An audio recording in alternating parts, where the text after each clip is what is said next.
सद्बुद्धि, सन्मार्ग और कार्य का संकल्प देना, अडिग रहे विश्वास तुम पर, ऐसा अंतः कर देना, मेरे हृदय में आने में तुम्हें कोई संकोच न हो। हे गुरुदेव, मुझे नज़रों से दूर कभी न होने देना। हे गुरुदेव, मुझे नज़रों से दूर कभी न होने देना। नमस्कार। गायत्री चिंतन धारा के इस सतत प्रवाह में आप सभी का स्वागत है।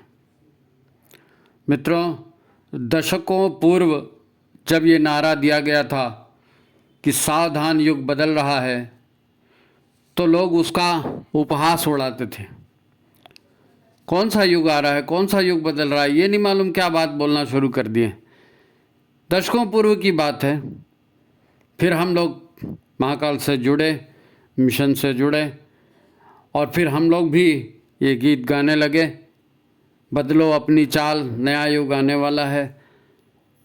हमने गीत गाया था, घर घर अलग जगाएंगे, हम बदलेंगे ज़माना। वो जो कुछ था वो अब इतिहास के पन्नों में दर्ज हो गया। कैसे महाकाल का अवतरण हुआ, कैसे उन्होंने संगठन का विस्तार किया, कैसे लोग उसमें जुड़े और कैसे कैसे लोगों ने काम किया, वो एक इतिहास बन गया।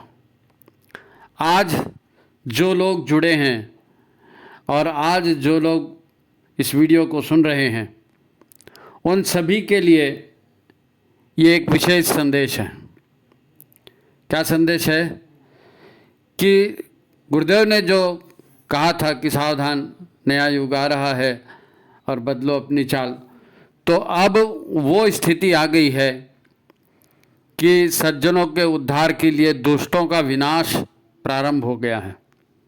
परित्राणाय साधूनाम विनाशाय च दुष्कृताम। तो सज्जनों के उद्धार के लिए ईश्वर को दुष्टता का विनाश भी करना पड़ता है। दुष्ट चाल चलन का, दुष्ट परिपाटी का, दुष्ट परंपरा का, जिससे मानवता का अहित होता है, उनका विनाश उससे जुड़ा हुआ है। अगर विनाश नहीं होगा तो फिर नई स्थितियां बनेंगी कैसे, है ना? तो विनाश तो है और विनाश प्रारंभ हो चुका है, ये वो घड़ी है। अब जैसा कि शीर्षक दिया है, आखिर महाकाल हमसे चाहते क्या हैं, इस विषय पर हमको चिंतन करना है। और क्या हो रहा है, कैसे हो रहा है, उस पर चिंतन करना है। आप कहेंगे किसने पूछा ये प्रश्न? दरअसल ये प्रश्न हर उस व्यक्ति के भीतर उमड़ रहा है जो परेशान है। काफ़ी कुछ अपनी तरफ से परेशानी दूर करने का प्रयास करता है, पर उसके प्रयत्न लगातार फेल हो रहे हैं। फिर उसके मन से ही ये प्रश्न उठता है कि पता नहीं ईश्वर की क्या मर्जी है, कुछ समझ में नहीं आ रहा है, कोई बात ठीक हो ही नहीं रही है। फिर कोई अचानक उसको बताता है कि भाई, ज़माना तेज़ी से ही नहीं, बहुत तेज़ी से बदल रहा है और पहले जैसा अब कुछ भी मत सोचना, कुछ भी मत करना। ऐसी चीज़ें हो रही हैं जिसकी कोई कल्पना भी नहीं कर पाता। अच्छे अच्छे व्यक्तियों की ही नहीं, अच्छे अच्छे देशों की नैया डूबने के कगार पर खड़ी है। ये महाकाल का कार्यक्रम चालू हो गया है। अभी ये महाकाल का चक्र चल रहा है, विनाश हो रहा है, परंपराएं टूट रही हैं, पर न जाने कुछ लोगों में कहाँ से हिम्मत आ रही है जो अनीति से लड़ भी रहे हैं। ये एक बहुत अच्छी बात है, जीत भी रहे हैं।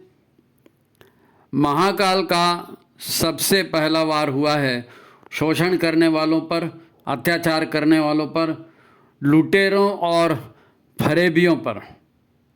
इनका तो चकनाचूर होकर रहेगा, ये अब दिख रहा है। प्रश्न उठता है कि महाकाल तो शिव जी का ही रूप है, तो शिव जी भोले भाले इतने उग्र क्यों हो रहे हैं?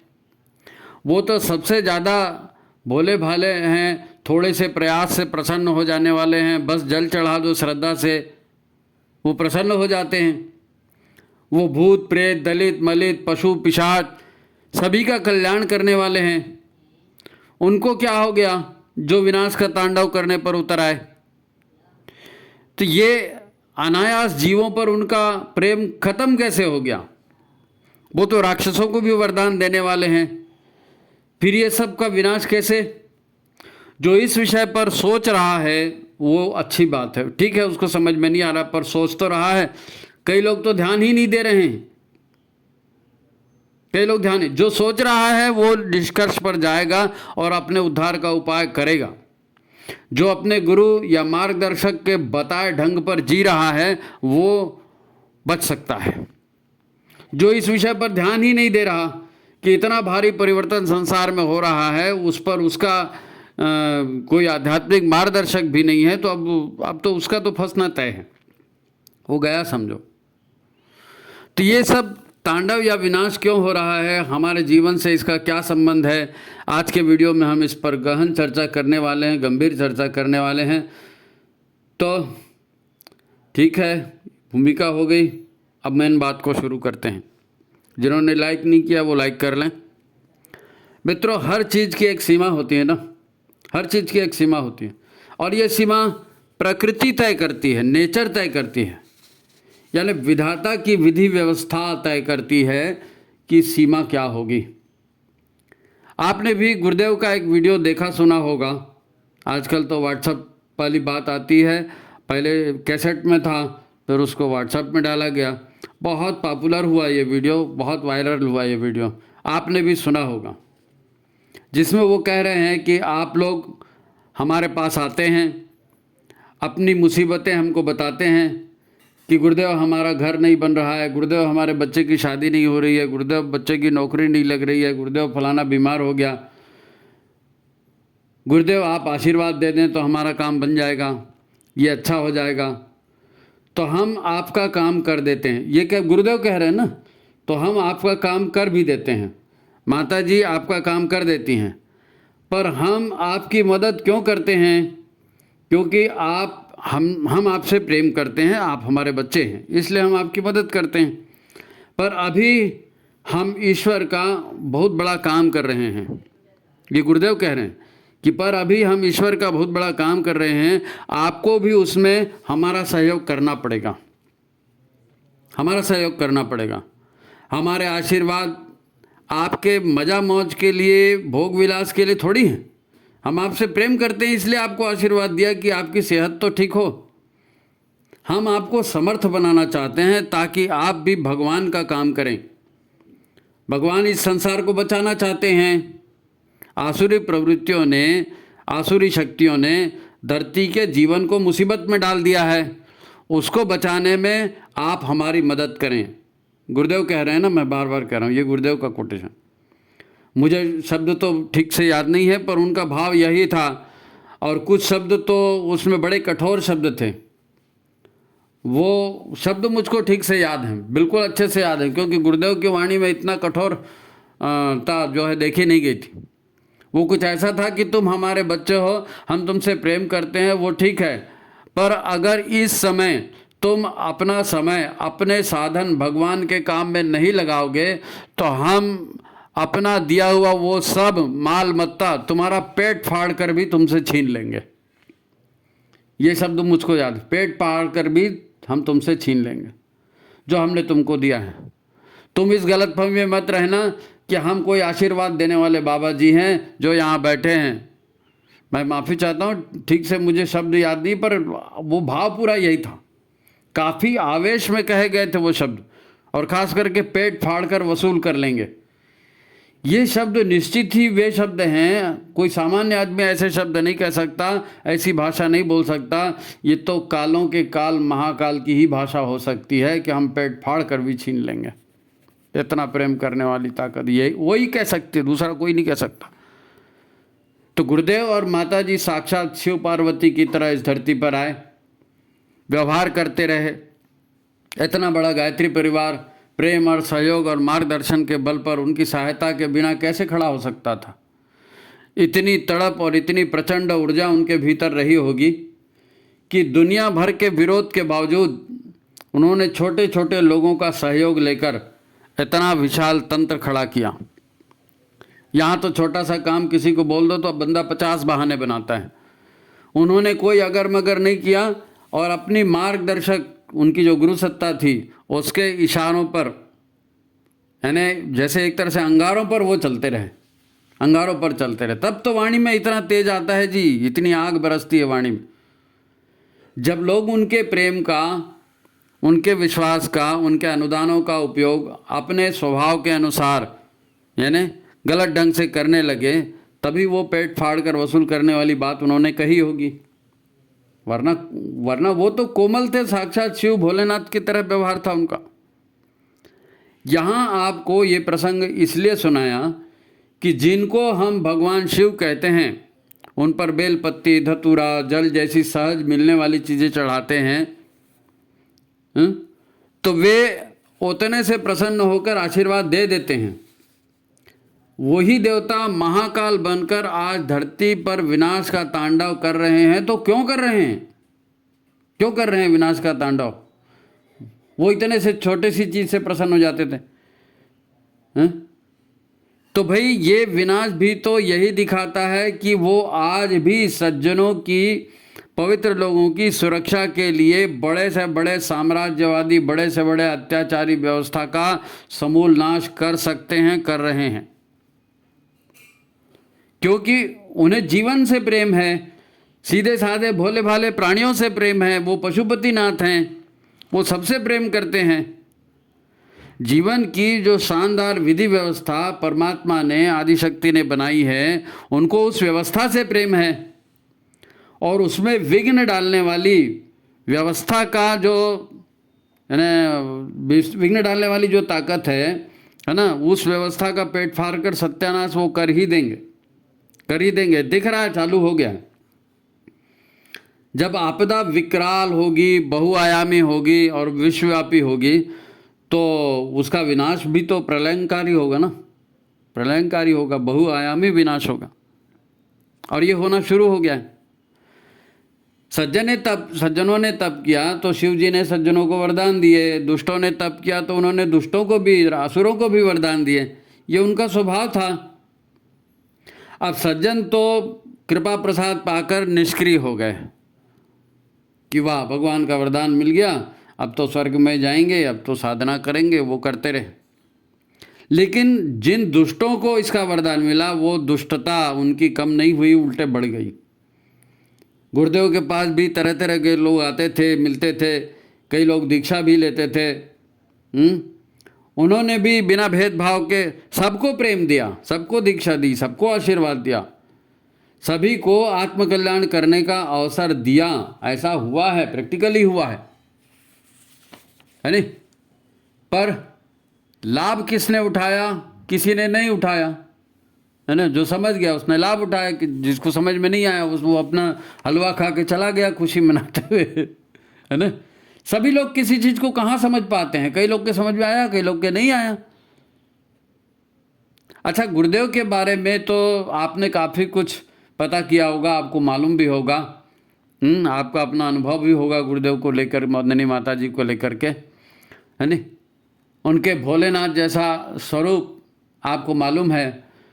पर वे ही अब महाकाल के रूप में विनाश का तांडव कर रहे हैं। ये बात अधिकांश लोगों के गले नहीं उतरेगी, नहीं उतरेगी। उन्होंने उस रूप में देखा ही नहीं है उनको। तो आओ पहले महाकाल का स्वरूप क्या है उसी को समझते हैं। महाकाल का स्वरूप क्या है? ध्यान से सुने, ये कोई जादू मंत्र वाली बात नहीं है, पूर्णतः वैज्ञानिक और प्रामाणिक तथ्य कह रहे हैं हम। देखो, एक होता है काल।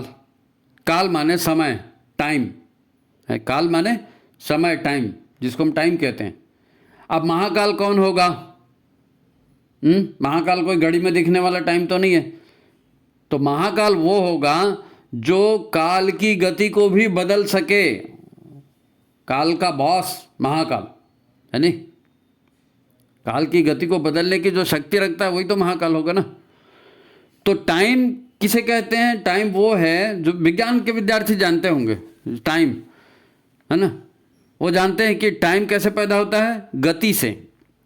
टाइम गति से होता है। एक पार्टिकल है, एक कण है, जब वो गति करता है ना, तो दो चीज़ें होती हैं, दो चीज़ें प्रकाश में आती हैं। एक होता है डिस्टेंस, क्योंकि कहाँ से चल कर कहाँ तक गया तो डिस्टेंस पैदा हो गया गति से। और दूसरा, यहाँ से लेके वहाँ तक गया तो समय भी पैदा हो गया। तो समय और दूरी पैदा काहे से हो रही है? गति से। गति से। अगर गति नहीं होगी तो गति नहीं होगी, सब वहीं के वहीं पड़ा रहेगा तो कहेगा समय, फिर तो पड़ा है। बोलते ना समय जैसे रुक गया, तो समय रुक गया, सब कुछ वैसे ही पड़ा है। गति नहीं है तो समय भी नहीं है ना।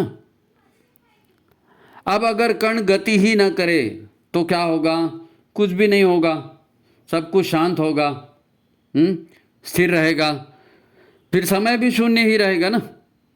गति होती है तो दूरी और समय की बात होती है। अब महाकाल कैसे आए ये देखते हैं। गति अभी समझ गया ना, काल टाइम गति के ऊपर आधारित है, तो महाकाल कैसे आए ये देखते हैं। हम जानते हैं सृष्टि का निर्माण, देखो कठिन बात है लेकिन हम आपको सरल से सरल करके समझा रहे हैं, क्योंकि महाकाल की उत्पत्ति कैसे हुई ये आसान बात नहीं है, इसको समझिए। काल का उत्पत्ति तो आपको बताया कि भाई कण की गति हुई तो दूरी और समय पैदा हो गया। अब हम जानते हैं कि सृष्टि के निर्माण का कारण परमात्मा का वो संकल्प है, जब उनके विचार आया उनके भीतर कि मैं एक से अनेक हो जाऊं, एको हम बहुश्यामी, है ना। ईश्वर के इसी संकल्प से तो ग्रह नक्षत्र तारे और ये सब संसार बना ना। यानी क्या हुआ? सबसे पहले ईश्वर के भीतर हलचल हुई, गति हुई। ईश्वर के भीतर गति का होना काल का पैदा होना है। गति के साथ आपको पता है ना, जब गति होगी तो समय पैदा होगा, और समय नियंत्रित रहे इसलिए महाकाल होंगे। तो महाकाल होंगे तब तो समय को कंट्रोल करेंगे ना। फिर से बोलूं, ईश्वर के इसी संकल्प से तो ग्रह नक्षत्र तारे ये सब संसार बना। यानी क्या हुआ? हलचल हुई, हलचल मची। कहाँ मची? ईश्वर के भीतर। तो गति हुई, दूरी और समय बना, है नहीं। यहाँ हम देखते हैं त्रिदेव, क्योंकि एको हम बहुश्यामी ये रचना का भी काम था, ब्रह्म शक्ति का काम था, फिर ढंग से वो काम चले, उसकी सुरक्षा भी हो, ये विष्णु शक्ति का भी काम था। सृष्टि का सृजन करने वाले ये त्रिदेव है ना। तो सृजन करने वाले देवता कहलाए, उनकी शक्तियाँ भी थी। देवता अकेले नहीं होते, उनकी शक्तियाँ भी थी। ब्रह्म की शक्ति सरस्वती, सृष्टि का पालन करने वाले, उसे बेहतर बनाने वाले की शक्ति वैभव यानी लक्ष्मी। वैभव नहीं होगा, लक्ष्मी नहीं होगी तो कैसे मेंटेन करोगे, है ना। और सृजन के लिए ज्ञान की जरूरत है, सरस्वती थी वहाँ पर। ये जोड़ी है ना, अर्धनारीश्वर की जोड़ी है, ब्रह्मा जी की जोड़ी, विष्णु जी की जोड़ी, है नहीं। तो पोषण करने वाले देव को पालनकर्ता विष्णु के नाम से जाना गया, उनकी शक्ति वैभव यानी लक्ष्मी थी। पर शिव शक्ति ये तो स्वयंभू है, ये स्वयंभू है। जैसे ही भगवान के भीतर में विचार आया एको हम बहुश्यामी, महाकाल तो वहीं पैदा हो गए। स्वयंभू शिव वहीं पैदा हो गए, क्योंकि कल्याण के बिना तो सृजन हो नहीं सकता ना। शिव माने कल्याण। तो भगवान के संकल्प के साथ ही जो स्वयंभू देव शक्ति निर्माण हुई वही तो शिव हुई ना। जैसे परमात्मा ने ही एको हम बहुश्यामी का विचार किया, ये शिव शक्ति महाकाल शक्ति उत्पन्न हो गई। अब उत्पन्न क्या हुई? तो ये परमात्मा का ही तेज कहना चाहिए। कहाँ से पैदा होगी? परमात्मा के तेज से ही तो पैदा होगी। तो जो सृष्टि के निर्माण, पालन और उसकी गति को नियंत्रित करने वाली ईश्वरीय व्यवस्था है, उसमें स्वयंभू, देवाधिदेव, महादेव या महाकाल, ये जो भी नाम इस शक्ति को दिए गए हैं, ये इस शक्ति के गुणों के परिचायक है ना। शक्ति के गुणों को बताने वाले हैं। कौन सी शक्ति? महाकाल की शक्ति, जो सबसे पहले एको हम बहुश्यामी कहते ही जो स्वयंभू हो गई। परमात्मा की इच्छा से गति उत्पन्न हुई, तो इस गति को दुर्गति बनने से रोकना, गति को दुर्गति बनने से रोकना, ये कल्याणकारी काम था, ये शिव शक्ति का ही काम था। ब्रह्मा जी निर्माण कर रहे थे, विष्णु जी मेंटेन कर रहे थे, तो दुर्गति रोकने का काम शिव का था ना। दुर्गति का कारण हमेशा क्या होता है? दुर्गति हमेशा होती है। क्यों होती है? क्योंकि प्रकृति में तमस गुण होता है। 3 गुणों की प्रकृति है, 17 स्तंभ। तमस गुण होता है वो विनाश का कारण बनता है। जहाँ प्रकृति है वहाँ तमोगुण होगा ही।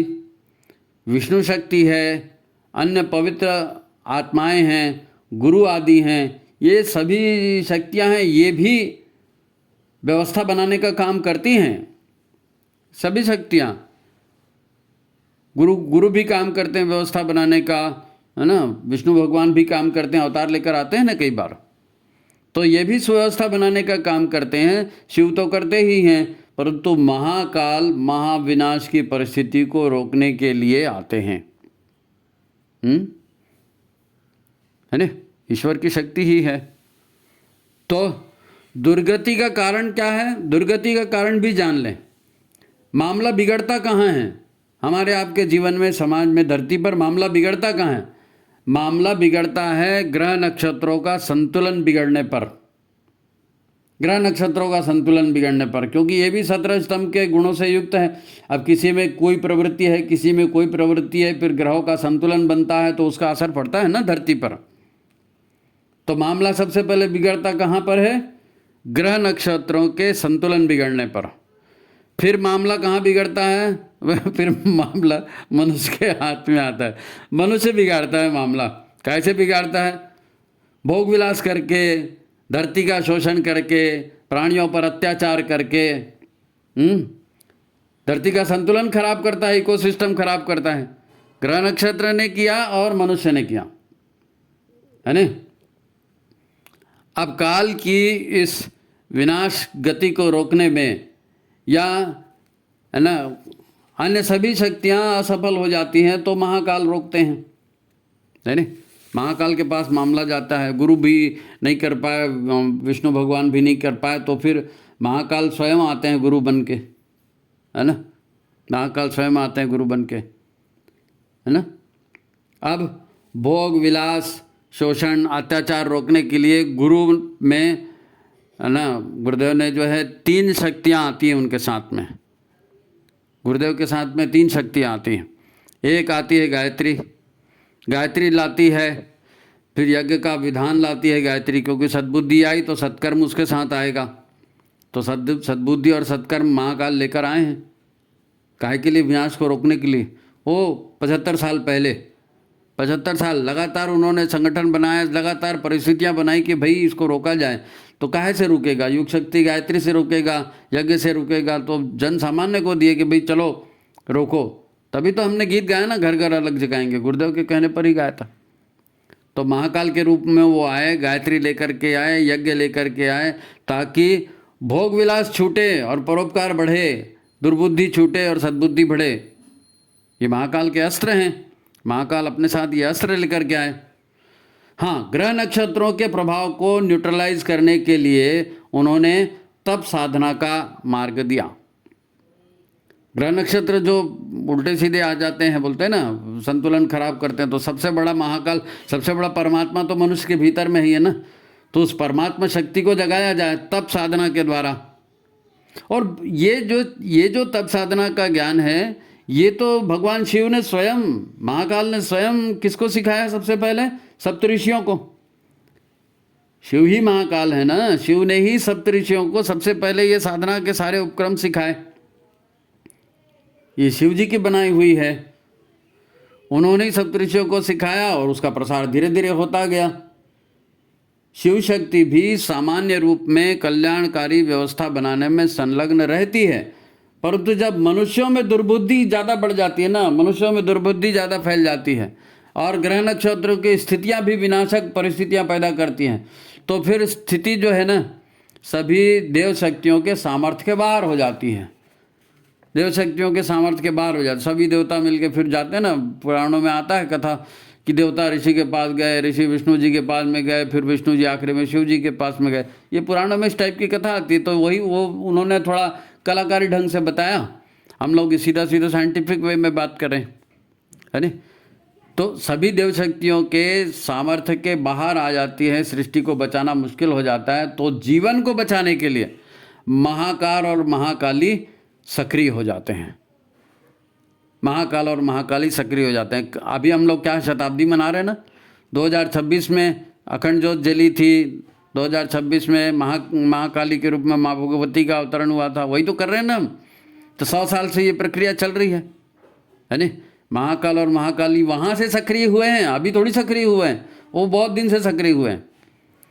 जैसे ही इस सदी में हम देखते आ रहे हैं वो लगातार सक्रिय हैं। इतना बड़ा संगठन बनाया, इतनी सारी व्यवस्थाएं बनाई, दुनिया के प्रतिभावान लोगों को एकत्रित किया, उनका मार्गदर्शन किया, अभी भी कर रहे हैं। उन्होंने खुद कहा कि शरीर हमारे लिए अब बोझ बन रहा है, तो हम शरीर छोड़ के सूक्ष्म शरीर से काम करेंगे, क्योंकि ब्रह्मांड में इतने, धरती पर इतने सारे प्रतिभाएं और तौतरी थोरी सबका मार्गदर्शन करना है, तो शरीर बोझा बन रहा था, उन्होंने छोड़ दिया। यानी आखिर महाकाल ईश्वरी सत्ता ही है। अब महाकाल की दिक्कत ये है कि वो अपने बच्चों की दुर्गति से व्याकुल हो जाते हैं। गुरुदेव माता जी कितनी बार कहें कि बेटा हम आपकी दुर्गति देख नहीं सकते। यानी महाकाल महाकाल के बच्चे हैं ना हम लोग, तो हमारी दुर्गति देखकर वो व्याकुल हो जाते हैं। इसीलिए 100 साल पहले गायत्री और यज्ञ और संस्कार की परंपरा को पुनर्जीवित करने के लिए आए ना वो। इतने बड़े बड़े तप उन्होंने किए, पिछले 100 वर्षों में इतनी बहुआयामी पुरुषार्थ किया, मगर भूसुर नहीं जागा। भूसुर माने धरती का ब्राह्मण, है नी, धरती का ब्राह्मण जो सबको ज्ञान दे, सबको जगाए, ऐसा ब्राह्मण भूसुर उसको जगा नहीं पाए। माने उतना उस ढंग से नहीं हो पाया जितना वो चाहते थे, है नी। उस तरह की प्रभावी टीम खड़ी नहीं हो पाई कि धरती पर लोगों के जीवन को जो है आदर्श के रूप में गठित किया जाए, गढ़ लिया जाए। अपने आप को लोग रोल मॉडल नहीं बना पाए। गुरुदेव ने सारे सिद्धांत बताए और उनका पैमाना भी बताया कि ये होना चाहिए, ऐसे ऐसे होना चाहिए, लेकिन लोगों ने उसको दूसरे को सुनाना शुरू कर दिया ना, खुद बने नहीं। गायत्री महाविज्ञान दिया तो उस पर प्रवचन करने लगे, प्रज्ञा पुराण दिया तो उस पर प्रवचन करने लगे, यज्ञ संस्कार दिए तो उस पर प्रवचन करने लगे, है ना। खुद ने उसको धारण नहीं किया, ये प्रॉब्लम हो गई। दरअसल इतने वर्षों में विज्ञान के नाम पर जो एक क्या कहना चाहिए, हवा चली ना विज्ञान के नाम पर, उसने भोग विलास को बढ़ाया। विज्ञान तो अलग हुआ, लेकिन व्यापार उसके साथ जुड़ गया। तो फिर रेडियो बना, पंखे बना, टीवी बना, फिर फ्रिज बना, फिर गाड़ी बनी, फिर एरोप्लेन बना, फिर यानी विज्ञान का विकास किसने किया? आसुरी शक्तियों ने अपने प्रभाव के लिए किया और भोग विलास की आग भड़का दी, है ना। तो फिर महाकाल का प्रयास कम पड़ गया उस चक्कर में, क्योंकि इंद्रियां भोग के पीछे भागती हैं ना। मनुष्य इंद्रियों का स्वामी 5 इंद्रियां रखता है, तो भगा उनके पीछे में, है नहीं। तो क्या किया, धरती इतनी खोद गई, इतने वृक्ष काटे गए, इतने पशुओं काटे गए, मारे गए, तो तमस बहुत ज़्यादा बढ़ गया और सब पूरी परिस्थिति आउट ऑफ कंट्रोल हो गई ना। इसीलिए संसार अशांत हो गया। आज हर किसी का मन अशांत है, चित्त अशांत है। किसी को पूछो तो बोले हमारा ध्यान ही नहीं लगता। कैसे लगेगा? पूरा संसार अशांत हो गया है, सूक्ष्म जगत अशांत हो गया है। दुर्मति और दुर्गति तेजी से बढ़ी है इन 100 सालों में, मशीनीकरण के बाद। हम तो बोल रहे थे ना भाई, द्रव्य शांति, अंतरिक्ष शांति, पृथ्वी शांति, आपा शांति, औषधय वनस्पति शांति पर हम बोलते रह गए, शांति के लिए प्रयास नहीं किया। जैसा प्रयास होना चाहिए था हमारी ओर से। महाकाल आए थे बताने, उन्होंने बताया भी, सप्तक्रांति की बात भी बताई, उतर नहीं पाई हमारे बात, हम वो कर नहीं पाए, हमारा फेलियर है। तो फिर महाकाल को खुद आना पड़ा मैदान में, है ना। बात वही थी ना, ज्ञान खूब बांटा गया, तपस्वी जीवन जीने वाले रोल मॉडल बन सकें ऐसे सेवा भावी प्रतापी लोग नहीं बन पाए समाज में। ये हमारी गलती है। अब समाज में रोल मॉडल नहीं बने। उन्होंने बार बार ये कहा कि भाई अपना सुधार संसार की सबसे बड़ी सेवा है, तुम तुम खुद सुधर जाओ, तो एक एक बुराई हर यज्ञ में छोड़ो, है ना, तमस का त्याग करो, समाज में आदर्श प्रस्तुत करो। ये हमारे से नहीं हो सका, हम फेल हो गए। व्यक्ति निर्माण, परिवार निर्माण, समाज निर्माण उस रूप में नहीं हो सका जैसा महाकाल चाहते थे, माँ भगवती चाहती थी। भौतिक विज्ञान तो बढ़ा, पर आध्यात्म विज्ञान जो गुरुदेव ने चालू किया गायत्री महाविज्ञान से, उस आध्यात्म विज्ञान में हम पिछड़ गए। महाविनाश की स्थितियां बन गई। अब हमको करना था, हम नहीं कर पाए, तो महाविनाश की स्थितियां बन गई उसी के फलस्वरूप। तो ठीक है, अब तक जो हो गया सो हो गया, अब तक जो हो गया सो हो गया। अब तो महाविनाश चालू हो गया ना, अब महाविनाश चालू हो गया। अब हम क्या कर सकते हैं? जो हो गया वो हो गया, छोड़ो, अब क्या कर सकते हैं? तो वास्तव में अब दुनिया को सुधारने का समय तो गया, विनाश चालू हो चुका है, अब वो समय गया। अब दो चीज़ें हो सकती हैं। एक, ज़्यादा से ज़्यादा लोगों को इस महाविनाश से बचाया जाए, ज़्यादा से ज़्यादा लोगों को इस महाविनाश से बचाया जाए। और नंबर 2, यानी पूर्ण महाविनाश तो होगा नहीं, पूर्ण महाविनाश तो होगा नहीं। महाकाल और महाकाली दुष्टता का विनाश करके सज्जनों की, मानवता की रक्षा करने के लिए नए युग का सूत्रपात भी तो करेंगे ना, तो पूर्ण विनाश तो होगा नहीं। तो नई शुरुआत के लिए अनुभवी प्रशिक्षितों की टीम फिर भी लगेगी, अनुभवी प्रशिक्षित श्रेष्ठ तपस्वी मनुष्यों की टीम फिर लगेगी। हमारा प्रयास ये हो कि ये सुअवसर हमारे हाथ से न छूटें, हमारे हाथ से न छूटें।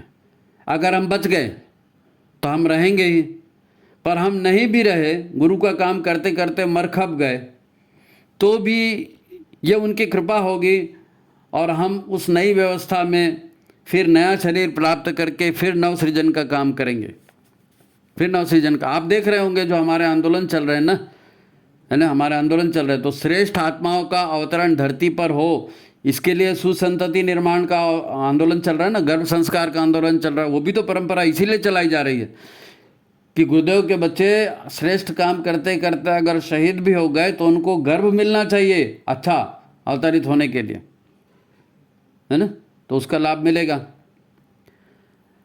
बात को समझा जाए, बात को समझा जाए। ये सामान्य समय नहीं है। महाकाल और महाकाली हमारे उज्जवल भविष्य के लिए संघर्ष कर रहे हैं। महाकाल और महाकाली स्वयं संघर्ष कर रहे हैं हमारे उज्जवल भविष्य के लिए। अब तो हमारा आलस से प्रमाद रुक जाना चाहिए, आडंबर रुक जाना चाहिए, दिखावा रुक जाना चाहिए। अर्थ संयम, इंद्रिय संयम, विचार संयम, यानी आत्म सुधार की प्रक्रिया ये हमारे भीतर तेज हो जानी चाहिए। आज सज्जनों का संगठन और अनीति से संघर्ष हम तभी कर सकेंगे, हैं? उसके बिना कैसे संघर्ष करेंगे? आज अवतारी चेतना को हमारी सबसे ज़्यादा ज़रूरत है। कल जब सब हो जाएगा तो कौन पूछेगा जी? कल सब हो जाएगा तो कौन पूछेगा? युग के अंत में पहली बार ये अवसर आया है कि महाकाल स्वयं सहयोग मांग रहे हैं, तो सभी की आंखें खुल जानी चाहिए, सभी की आंखें खुल जानी चाहिए। यही महाकाल की हमसे अपेक्षा है, सभी की आंखें खुल जानी चाहिए, यही महाकाल की हमें समीक्षा है। तो आज की बात समाप्त। मित्रों, आज का वीडियो बहुत महत्वपूर्ण है, ज़्यादा से ज़्यादा लोगों तक ये पहुंचना चाहिए। हमें भी आत्म समीक्षा करनी चाहिए, इसके बाद ऐसा अवसर नहीं आएगा, है ना।